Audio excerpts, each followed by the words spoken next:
Wix Studio, the platform for agencies and enterprises to manage clients and projects with max efficiency, sharing Wix's SEO tech to help you drive growth.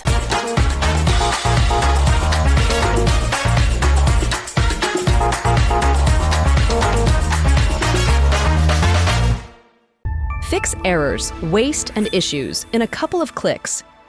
Get alerted whenever you're off track. Sign up at trueclicks.com. Thank you very much, Tasman. Hi, everyone. Lovely to see the sunshine and to be back in Brighton. Fun fact, Brighton was the backdrop to ABBA's success 50 years ago. But whenever you do a search for what genre is ABBA, there are two traffic leaders of Wikipedia and Reddit. And this is exactly why SEOs need to be looking at other sources of information. Hi, I'm Gerald. I'm from SimilarWeb. We sit on some amazing data for SEOs. Right behind me, you can see things from 0 clicks. In other words, when people do a search, how many people click on nothing. It actually puts us in a really strategic position as a company, because when Google Search Generative Experience comes out, we have data on it. We also have things like monthly search volume, including in the last 28 days that Google themselves does not provide. We sit on incredible data for your teams across search.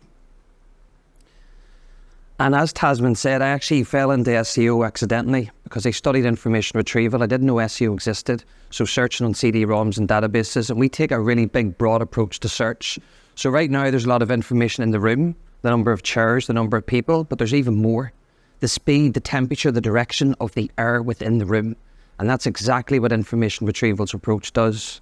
And that's exactly what we're here to talk to you about today. Whenever we ask SEO teams, usually, what type of SEO are you? We sit on a scale from content on one side to technical on the other. There are, of course, a chunk of people that dabble into both, and we would call them generalists. But the problem with that is they're often just looking at Google data. And that's very problematic, as we saw on the ABBA slide before. There are a few nuances. For instance, some people will specialise in news if they work for a publisher. And of course, those have different tactics where they're just obsessed with things like top stories. But again, it's typically Google only. We as SEOs need to be talking more about different engines. In this case, it's actually getting more comfortable with the Amazons of the world, starting to speak about other Google organisations, for instance, YouTube. Because SEOs typically are on an island, a Google-only island, when our consumers are in all of these other places. And as we saw previously, when we look at the SERP features, traffic leaders are these entities. Google themselves is actually ranking these things. And what we need to do in 2024 and beyond is to start looking at these as individual entities. And I'm not saying to move our attention away from Google. What we are saying is SEOs need to be Google first, not Google only. And our data shows why. In this section, we're going to be looking at daily active users for the month of December in the United Kingdom. The reason why we chose December is it's a peak time in the UK. And what you can see is 46% of people go to Google every day in peak time. Loads of people are wanting video content. You have to be on YouTube and start thinking about content strategies with an engine-centric approach. And of course, don't forget the other players. Now, what's super interesting about this is actually when you look at the same data in a different lens, for example, if you look at demographics, it's fascinating. So what we've got here is different age range along the bottom. And now what we're looking at is where consumers are on Google. And you can see that young audiences really embrace digital. They actually make up the majority of the usage on Google.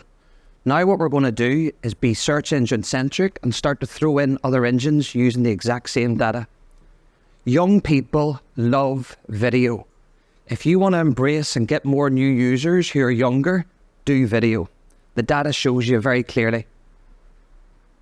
Amazon is more popular for the older audience. Makes sense. They have bigger pays and therefore they make more purchases. Not so much the case with young people. Throw in Reddit. Reddit is huge for young people. They're obsessed with it. And you have to be there. But as SEO, strategically, we often talk about content strategies. Why are we not feeding blog posts into Reddit? Why are we doing these analysis and not actually posting statistics on a Reddit thread? That's exactly how you start to get into this market and engage these audiences. Pinterest is really interesting. It packs a very interesting punch because young people really like it, but this is also how you engage with those who are over 56, which is super interesting in terms of really trying to diversify the types of audiences you have. And, of course, TikTok. Who here is obsessed with TikTok? I personally am. I love it. Young people also love it and are on it all the time. We need to be starting to think about creating a blog and making it into a TikTok series if you want to engage young people. Maximize our content and really drive our strategies forward. So SEOs need to be audience first and search engine second. And as we've talked so far, it's not just having a Google only strategy, it's a Google first strategy. Right now, and rightly so, there's lots of noise and disruption around search generative experience. Of course, it has to take its place. As SEOs, I think we're typically obsessed with it, but we're maybe a bit too obsessed. And Google actually has a lot of noise. Of course, rightly so, we are talking about this because it is the first major AI update in SEO, and we just don't know where it's going to go. So it is worth looking at, but at the end of the day, it is a SERP feature. And it's super interesting when we start looking at how our websites perform in search generative experience. Those websites that have a really good organic search present don't necessarily rank well or rank even on Google's generative experience. And that's even more interesting because it's a different data set and it's actually probably a different team within Google working on just this. So they're not actually speaking as an entity. And of course, a little ABBA pun, it's all about money. Google at the end of the day is an advertiser. It wants to make money. And of course, the question is, where does paid fit within this space? At the moment, this is organic. And as SEO managers, potentially at the end of the year or next year, when this rolls out globally, we're going to have to start explaining why is our website traffic going down? And that comes us into question when we as a department within the market and function struggle to get budgets. How many conversations do we have around actually doing massive strategic campaigns and we struggle to get that information? And as SEOs, more than ever, we need to have an influence and we need to start influencing other functions, and we're going to break it down and show you how to do it. There's also a lot of disruption and noise in the world of Google. So Google, of course, is creating new AI features. It's arguably had to do that really quickly because of OpenAI. But actually, there's now talk around rivalry within Google itself. Now, I'm not here to slate Google. Of course, I use it and embrace it. But the reality is, there's teams within Google who are there to try and make profit. And there's now a lot of chat and talk in the industry around the quality or lack of Google results. And that's problematic in the world of SEO if you're just looking at, for example, Google Rank. But you need to start looking at the same data in a different way. Reddit and Google have actually expanded their partnership, which is really interesting because they already had a partnership with them, but they've done a further enhancement of it. And that's actually caused a massive surge in traffic to Reddit's own website. Super interesting. Reddit actually published at the end of last year a report of their Google Search Console data, and they actually saw that this partnership has not only caused an increase in traffic, but it's actually increasing our behaviour. More and more people, in fact 32 billion people, are now adding Reddit to their keyword queries because they want to get user-generated content. They want to listen to experts and get things like, for example, product review information, all of that stuff.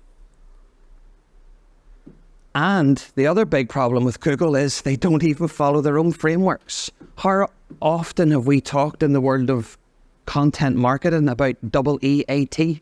For those that aren't aware of it, it's basically Google trying to say, create content if you know what you're talking about. So either you've bought a product, you're reviewing it, and so on.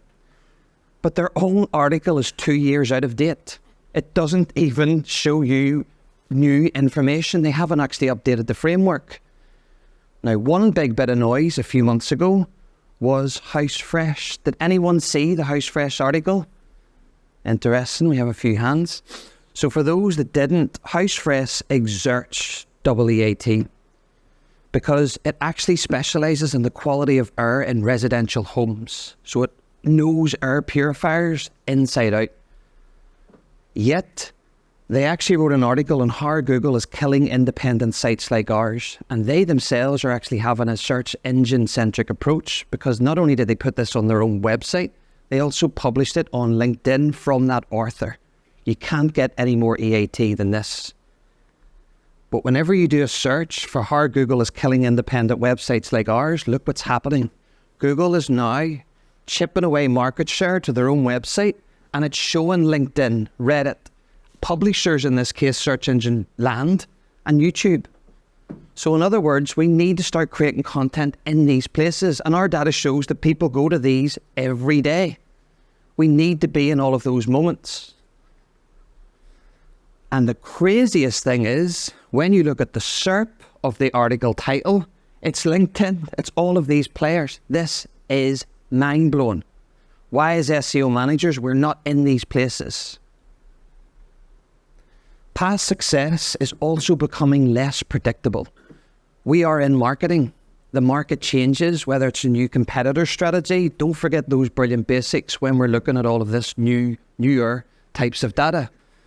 So for example, up until last year when someone did a search for vegan sausage roll, Holy Cow Vegan was the traffic leader. But now when you do a search for vegan sausage roll, there's only one company, it's Greggs. And this shows that also our competitors and their ecosystem can just knock us out.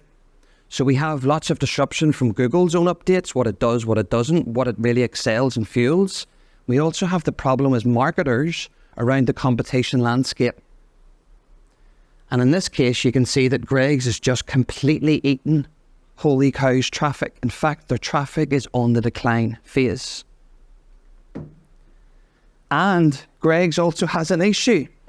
Whenever you do a search for how long to heat a Greggs baguette, TikTok and YouTube are the most prominent things ranking on Google.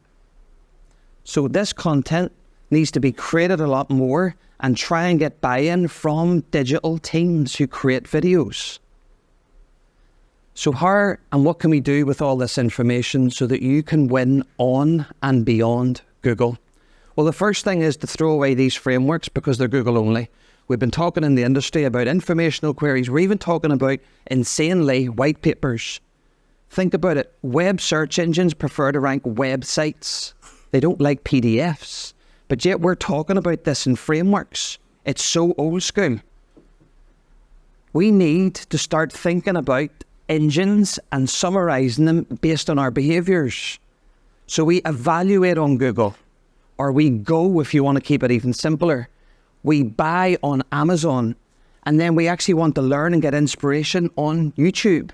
So in this case, we took real keywords from December, and a consumer is looking for best rum for mojito on Google. They go to Amazon to buy a particular brand because it's been ranking well on Google.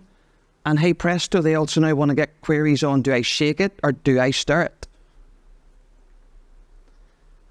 Also as SEOs looking at these newer sources, we actually are very interesting people within marketing functions because we're very comfortable usually with data. These are the top keywords in the month of December for some of the core engines. I think arguably most SEOs would be most comfortable with Amazon. But Amazon is really interesting. It has the most short tail keywords of any engine. People are literally going in and looking for things like air fryer or even chocolate and buying it. That is their search. Pinterest becomes really interesting because it's very inspirational. Again, in December, people were just searching for Christmas. But then when you look at the results in December, it's giving you ideas of decorations. People are putting up Christmas trees and they want content that's in image format to get ideas of how to improve the performance or visuals of their own home. And on TikTok, we're heavily centric. It's fascinating around actual influencers. We follow people. Obviously, content comes and finds us. But interestingly, TikTok made me buy it is huge. And TikTok, super interestingly, are actually building out their own shop feature. It wants to rival Amazon, and it also wants to rival Google Shopping. And what's even more fascinating about TikTok is they're actually looking for other engine entities. The 21st largest keyword on TikTok was Reddit stories. People are actually looking for information and then go back to Reddit, for example, to consume that information. And as SEOs, we also need to be looking at things other than Google Trends. TikTok, for example, has a free trend source. Granted, it has a bias towards paid, but that's still better than nothing. You can get this today on free on the TikTok website in the Creative Center. And what we need to be doing with this data is starting to look at these trends on Google and then deconstructing the SERP and starting to think about what keywords does Google themselves show lots of video on TikTok for. And that's how we start to build these strategies. And it really works. This TikTok influencer combined 2 non-alcoholic ingredients in a 20-second video, and it then became known as the Sleepy Girl Mocktail. And what's even more fascinating is not only did this take off on TikTok, the monthly search volume on Google is almost 40,000 average monthly searches. And look what Google's doing. Google is doing all the classic things we're comfortable with, in this case SERP features, people also ask. But now you've got these really good strategic players, in this case Better Homes and Gardens, who are actually creating content on what's happening and trending on TikTok. And it's working for their success. It's driving their Google performance, and it's also driving performance on other assets. And TikTok, super interesting, is an open goal in the UK.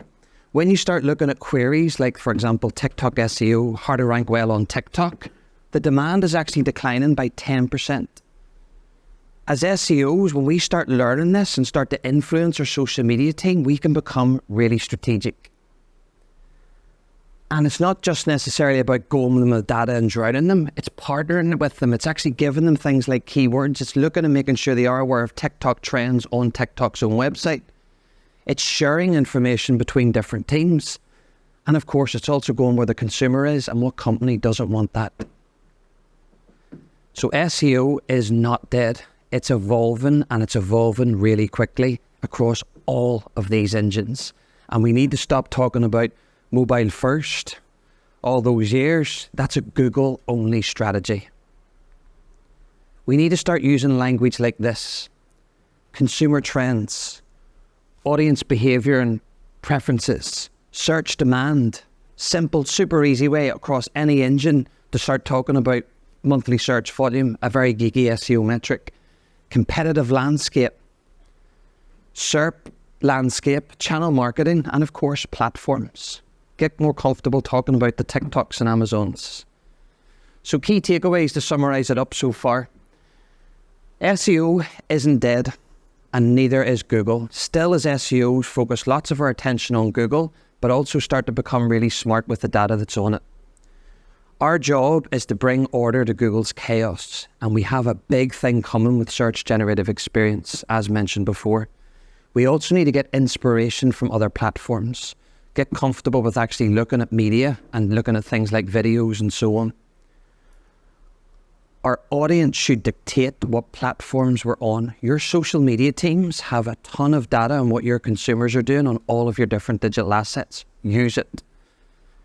And look to influence, not to own. That's the thing. We need to actually become a strategic function within an organization, and this is the way to do it. And of course, bring our search data to any conversations we have.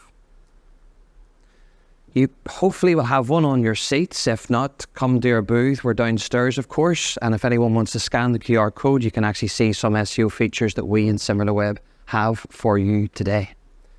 Thank you very much for your time.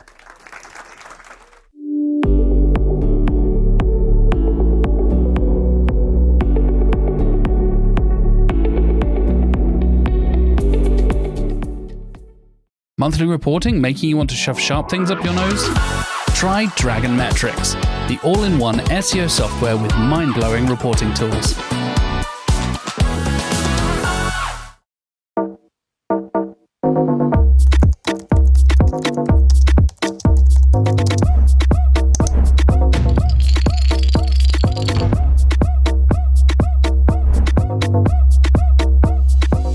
Demand sphere.